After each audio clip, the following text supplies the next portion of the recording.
Hello, I'm White Dude, once again talking about race, and I'm here today to screw up talking about critical race theory, and why it has become the latest in an endless series of dog whistles by right-wingers to pretend they have some legitimate reason not to care about minorities in general, or black people specifically. I don't know what queen or central cortex node instructs the conservative hive mind to adopt the talking points they do. I don't know how or why certain topics become the new hot-button issues, but I know that critical race theory has become the latest boogeyman in right-wing spheres. Here's Christopher Rufo on Tucker Carlson's Daily Squinting video talking about how critical race theory is an existential threat to the United States. It's absolutely astonishing how critical race theory has pervaded every institution in the federal government.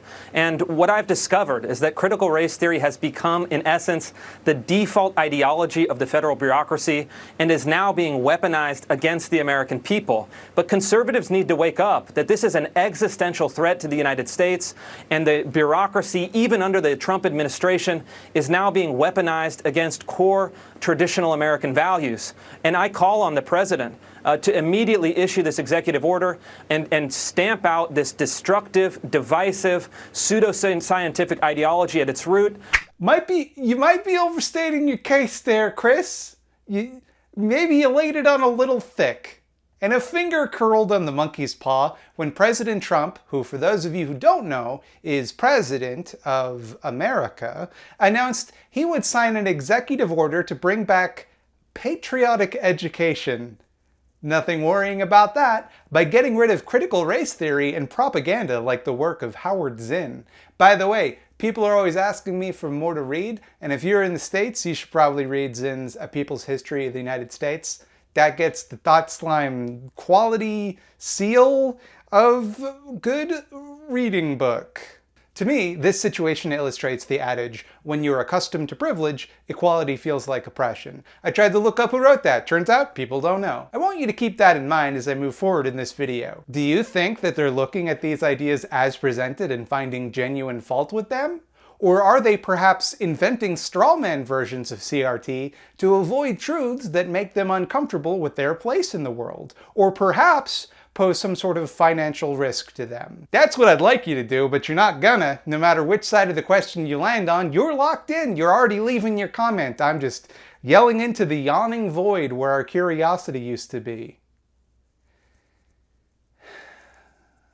I'm going to try to explain what critical race theory is to the best of my ability, but keep in mind, I'm a layperson who's going to do most of my research on Wikipedia and YouTube videos. Normally, I'd try to be a little more thorough, but it doesn't actually matter for our purposes what critical race theory is, but rather what people are pretending it is. And that sucks. It sucks that this discussion will take this turn, because there's really nothing about critical race theory that warrants the vitriolic reaction it gets. It's a series of normal, and in most cases, very common sense ideas to explain the dynamics of racism without relying on lazy answers like, I don't know, some people are just bad. Or like, everyone just naturally hates people who are different. Ideas that are just like, hey, racism's gonna happen, what are you gonna do about it? The people who teach it will now forever have to contend with dishonest hacks shouting over them to pretend as though they're claiming some shit like white people are evil or whatever. So the very least I can do is be a dishonest hack that defends them. Let's go super bare bones here. Critical theory is a philosophy or method of analyzing things that views the ways that social structures and power dynamics influence social problems more than individual beliefs or actions. Critical race theory is that method applied to race and racism. In this view, racism is not simply a product of individual bad actors, but is also reproduced, unconsciously, in systems and institutions.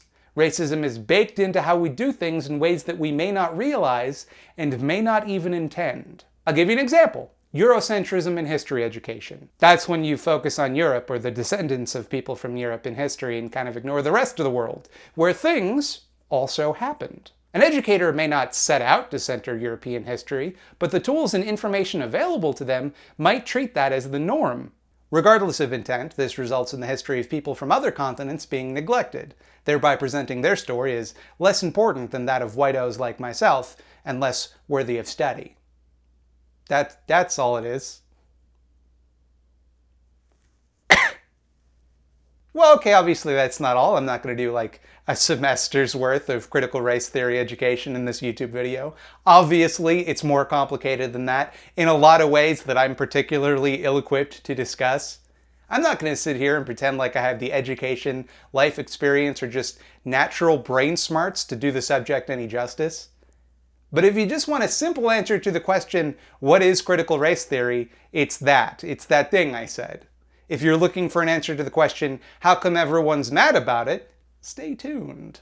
Now, it doesn't sound controversial to suggest that institutions and like society-wide trends can have a meaningful impact on your lived experience. But there are a few reasons that it is. The first is, obviously, let's get this out of the way, some people like racism.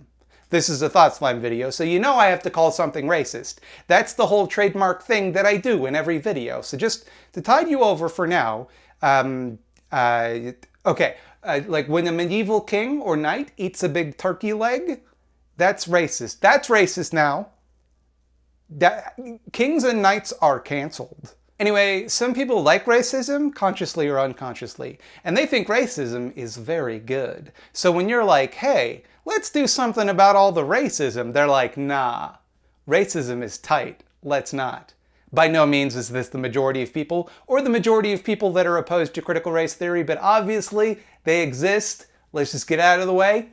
Moving on. The second reason is because critical theory was first developed by the Stinko Pinkos at the Frankfurt School. Hearing that something was created by a bunch of Marxists is enough to get a significant portion of people to reflexively assume it's designed to take away your freedom and make guns, soda, and the Bible illegal somehow. Like if we admit that systems and institutions can be racist, that means nobody can believe in God anymore. The third and most relevant reason is because it sort of contradicts the conservative principle that one's individual choices are the sole factor in determining whether or not someone will succeed in life. This is the moral foundation of their worldview. I say sort of because a more reasonable conservative might argue that even if the odds are stacked against one group of people, you as an individual could still work hard enough to counter those odds and succeed despite that. But they're not going to make that argument though, because then they'd leave themselves open to the criticism that even if it's possible to succeed despite injustice, you still shouldn't have injustice. Injustice is still bad. So it becomes necessary to pretend at the same time that this injustice does not exist, but even if it did, it wouldn't be that big a problem. Here's Ben Shapiro ruining my YouTube recommendations by destroying systemic racism.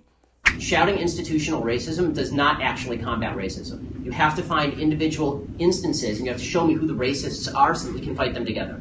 I hate racism. I think it's evil. But if you're just going to say institutional racism every time something bad happens, there's no way to fight it. I need a policy that you're proposing, or I need a person who's actually racist so that we can fight it together, or we can determine whether the policy is good. You can see the old switcheroo Ben is pulling here. You say that racism is not the result of a few individuals, but rather systemic problems, and he says, well, if these systems are truly racist, show me the racist individuals. The framing of the question makes systemic racism impossible to demonstrate by the dishonest rules he has established.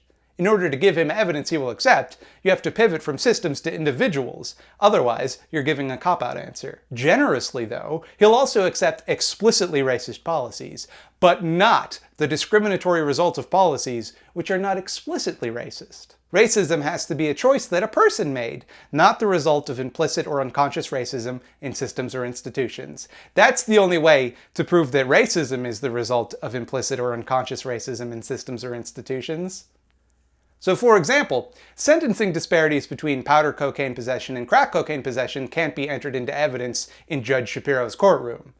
The fact that the latter tends to fall more heavily on black Americans is irrelevant because the law doesn't expressly state that black people receive longer sentences. That's just the result of the law. That doesn't matter, you see, because in theory, if white people were to use crack as much as black people, which we don't because statistically white drug users can afford to splurge on fancy cocaines, we'd be sentenced the same way. So Ben is essentially saying here, prove to me this thing exists, but only using evidence which does not prove it exists. Oh, you can't do that? Guess it doesn't exist. Checkmate, libs. Here's Steven Crowder with the slightly less piss-minded take that systemic racism and sexism existed in the past, but nowadays everything is fine and dandy.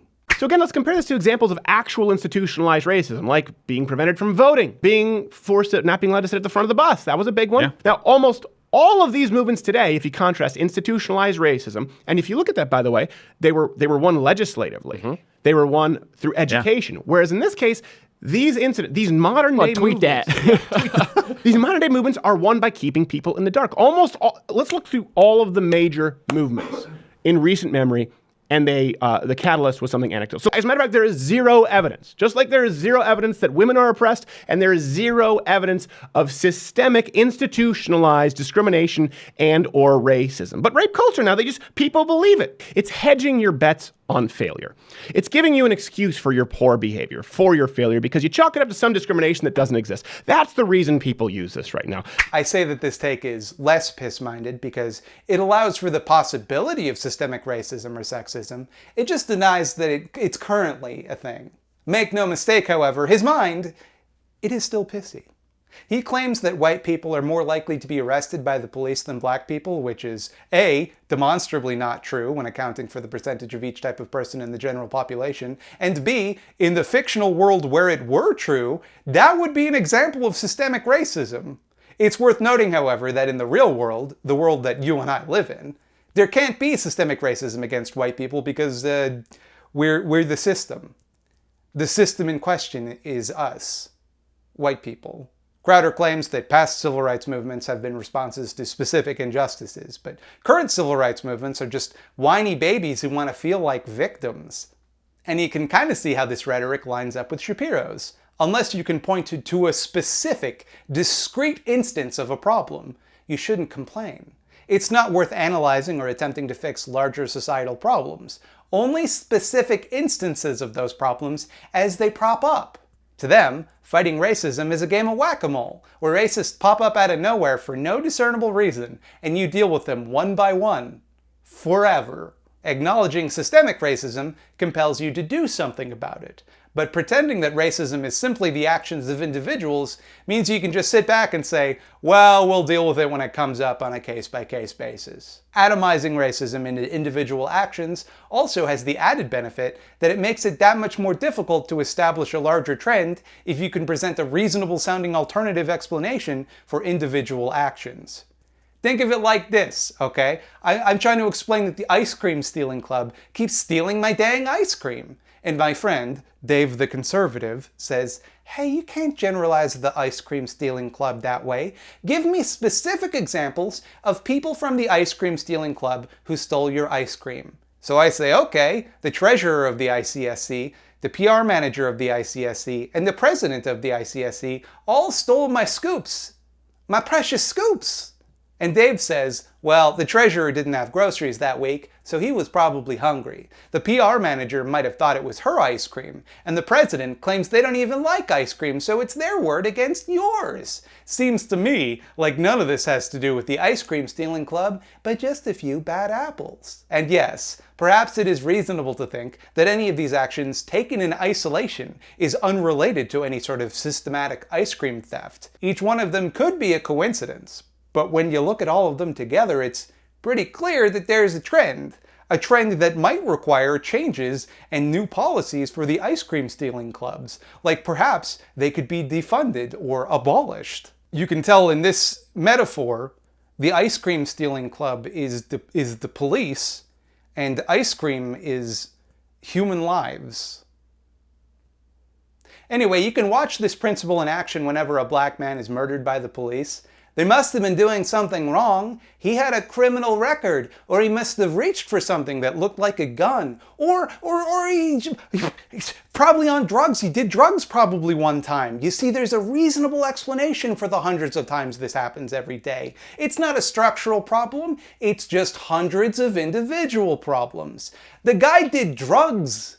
If you do drugs, the police are supposed to kill you on sight. It's a police's job to shoot the criminals and kill them without a trial. And none of this even has to do with the conclusions that scholars make based on critical race theory. This is just resistance to the way that they view the question itself. The answers tend to involve shit that they hate even more, like affirmative action, police reform, or just like not using the N-word. They like to use the N-word, and they very much don't like it when they cannot use the N-word.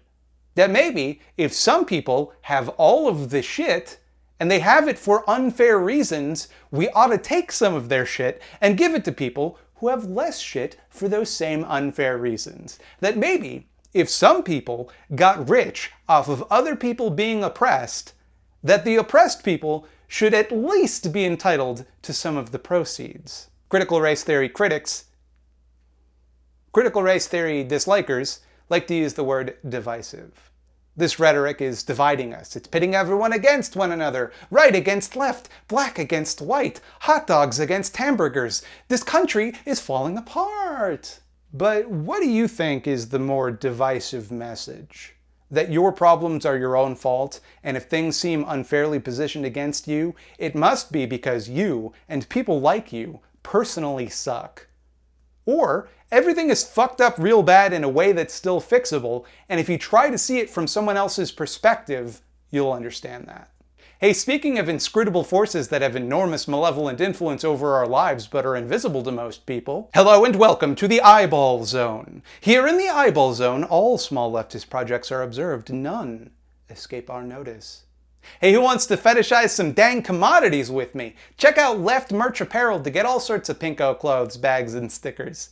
Gonna be honest, a lot of these only really work if you're Canadian, like this one. That's the logo for the most popular grocery chain in Canada, but with the words "Eat the Rich" instead of their name. Trust me, that joke scans if you're Canadian. Just take my word on that. Of particular interest to my audience is this anti-landlord shirt. You can wear it whenever your landlord schedules an inspection of your apartment to let them know how you really feel. The fine folks over at Left Merch Apparel are being deplatformed from Facebook. And if you were upset a week or so ago when I had a video deplatformed on YouTube, this ought to frustrate you too. Go follow them on Instagram, why don't you? Go toss them a follow. Do you have a small leftist project you'd like to see featured here on the Eyeball Zone? Bide your time, mortal! One project remains to be eyeballed in accordance with a dark oath I swore on the last video. Z Matthews is a channel that you'll definitely be interested in if you've watched this far in the video. People are always asking me for more makeup videos. Well, here's a video where Xenia Matthews does her makeup while discussing the intersection of race and capitalism, and whether or not black capitalism has serious liberatory potential. Spoiler alert. Not really, no. Here's one where she does her makeup while discussing the concept of ownership and what it means to own something or someone. As always, links to the eyeballed projects will be in the description, as well as the master list I've painstakingly compiled. You may now curry the favor of the eyeballs. If you seek the eyeballs, send me no more than one email to thoughtslimeeditor@gmail.com with the words eyeballs somewhere in the subject line, and pertinent details like your pronouns, and perhaps you will find yourself trapped here in the Eyeball Zone. Okay, real quick, I'm going to get through my calls to action so I can list things that are racist. If you like this video, please like and subscribe. I have a Patreon at patreon.com/thoughtslime where you can give me money to make the videos. You can also follow me at youtube.com/scaredycatstv where I discuss horror movies every Tuesday at 12 p.m. Eastern Standard Time. I have streams every Thursday at 8 p.m. Eastern Standard Time here on YouTube and Twitch. You can also follow me on youtube.com/Megaslime Entertainment Zone where I play video games. Gonna get back to it. Spelunky 2 is coming out. Looking forward to that. Okay, here's a list of things that are racist in no particular order. Horses, carrots, boats, shoes, boat shoes, horseshoes, iPads, popsicles, pianos, ghosts, dump trucks, rocks, molecules, fingers, trees, toothpicks, Star Trek Voyager, Sonic the Hedgehog, all hedgehogs, racism, triangles, zippers, magic wands, the happy birthday song, chicken nuggets, regular, chicken nuggets, dinosaur shaped, and of course, everyone who plays video games.